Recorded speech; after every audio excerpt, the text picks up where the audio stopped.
The Texans defense will be better in 2020 than it has been in recent history. I think this is the best Texans defense since 2016.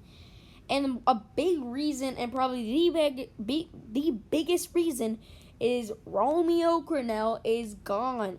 The Texans have a new, young, stud defensive coordinator in Anthony Weaver. Romeo Crennel, he was making all the wrong moves. Like, you had guys like Roby, Hargraves, Conley out there 20 yards off of the line of scrimmage when they're press man corners, and that's what they specialize in. The game clearly passed Crennel on, and now we have a new guy. There's a new guy, Anthony Weaver, and he loves to blitz. Now, looking at the Texans' front four, they've got Ross Blacklock starting next to Brandon Dunn, J.J. Watt, and Whitney Merciless off the edge. That's a very talented front four. J.J. Watt, probably around, you're looking at 6 sacks from Watt. I could see him playing 16 games, but I don't think he'll play 16 games. But you got Watt. He's going to get you 6 sacks, some nice sacks.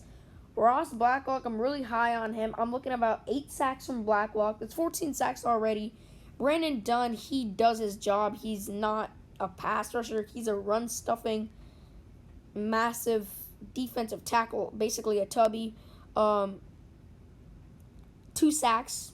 So it's already 16 sacks. And then Merciless, I have really, really high hopes for Whitney Merciless. I think Whitney Merciless will crack 12 sacks. I think he'll get 13 and a half sacks. I'm really high on Whitney Merciless, and I don't think a lot of people are. That is 29.5 sacks, I believe, from your front four. Watt 6, Blacklock 8, that's 14, 16, and then, of course, 13 and a half. So, yeah, that's 29.5 sacks from your front four. That's a lot of sacks. And Merciless, great pass rusher, good pass rusher. Not who he once was, but he's still a very good player. Blacklock, a very good player. One of the best defensive players in this draft.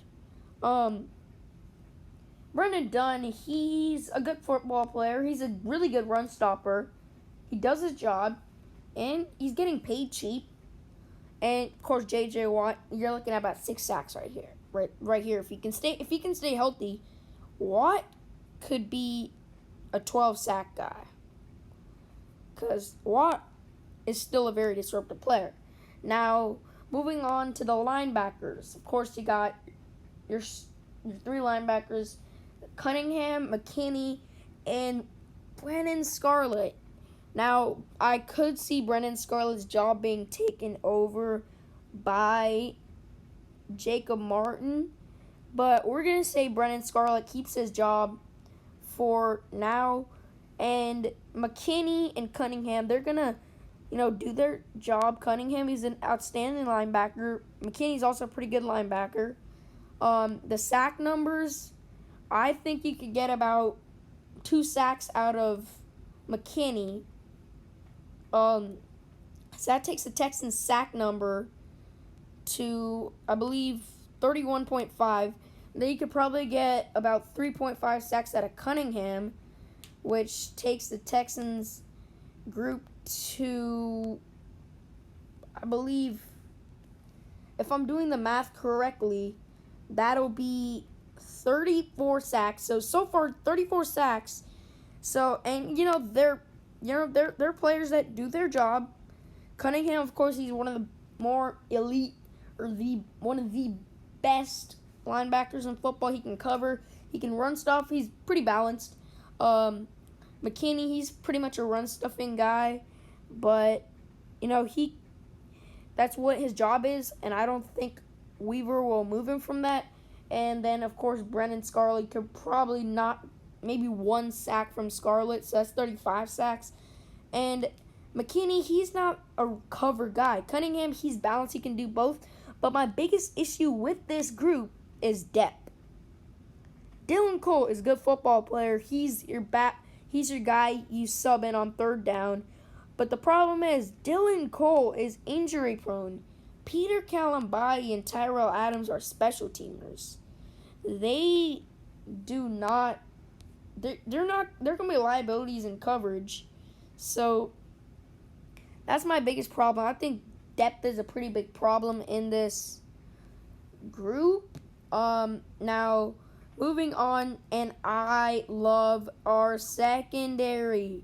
This is what I'm most excited about. The Texans, they could blitz a safety, can blitz a corner. All around, I think the secondary is going to add on 8 sacks. So that takes the Texans to 43 sacks on the season, and I think the Texans will have 43 sacks on the year.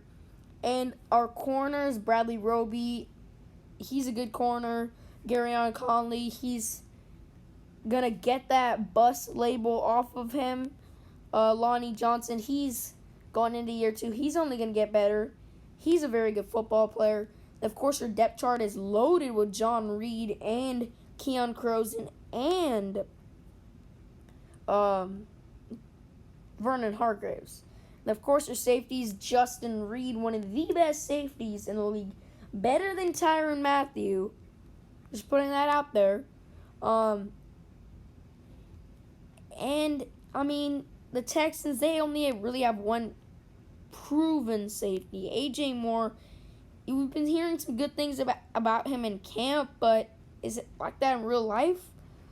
So the Texans, I think if A.J. Moore could be that guy, then the safety group is still going to be good. But that's a little bit of concern in the back of my mind.